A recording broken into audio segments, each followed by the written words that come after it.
বয়স হিসাবে আমি বেশি পাকনা পাকনা কথা বলি।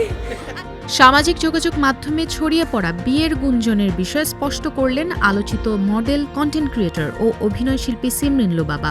তিনি বলছেন তিনি এখনও বিয়ে করেননি, তবে বাগদান সেরেছেন। ৩১ মার্চ রাতে লুবাবার একটি ফেসবুক পোস্টকে কেন্দ্র করে তার বিয়ের গুঞ্জন ছড়িয়ে পড়ে। বিষয়টি নিয়ে আলোচনার মধ্যে ১ এপ্রিল সন্ধ্যায় আরেক ফেসবুক পোস্টে বিষয়টি স্পষ্ট করেছেন তিনি। হবু স্বামীর সঙ্গে তোলা ছবি ফেসবুকে পোস্ট করে সিমরিন লুবাবা লিখেছেন, আলহামদুলিল্লাহ, আমাদের দুই পরিবারের সিদ্ধান্ত অনুযায়ী ঘরোয়া পরিবেশে আমাদের বাগদান সম্পন্ন হয়েছে। বাল্যবিবাহ নিরোধ আইন ২০১৭ অনুসারে ১৮ বছরের কম বয়সী মেয়ে ও ২১ বছরের কম বয়সী ছেলের বিয়ে হলে তা বাল্যবিবাহ।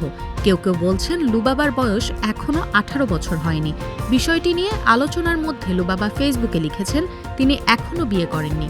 তার ভাষ্য, বাংলাদেশ সরকারের আইন অনুযায়ী নির্ধারিত সময়ে আমাদের বিবাহ সম্পন্ন হবে। আমরা সকলের কাছে দোয়া প্রার্থী। সিমরিন লুবাবা ছোটবেলা থেকে মিডিয়ার পরিচিত মুখ। প্রয়াত অভিনেতা আব্দুল কাদেরের নাতনি হিসেবে খুব অল্প বয়সেই অভিনয়ে আসেন। শীর্ষশিল্পী হিসেবে জনপ্রিয়তা পাওয়ার পর নিয়মিত অভিনয় ও মডেলিংয়ে কাজ করছেন। তবে গত বছরের শেষ দিকে হঠাৎই বিনোদন জগৎ থেকে নিজেকে সরিয়ে নেওয়ার ঘোষণা দেন লুবাবা।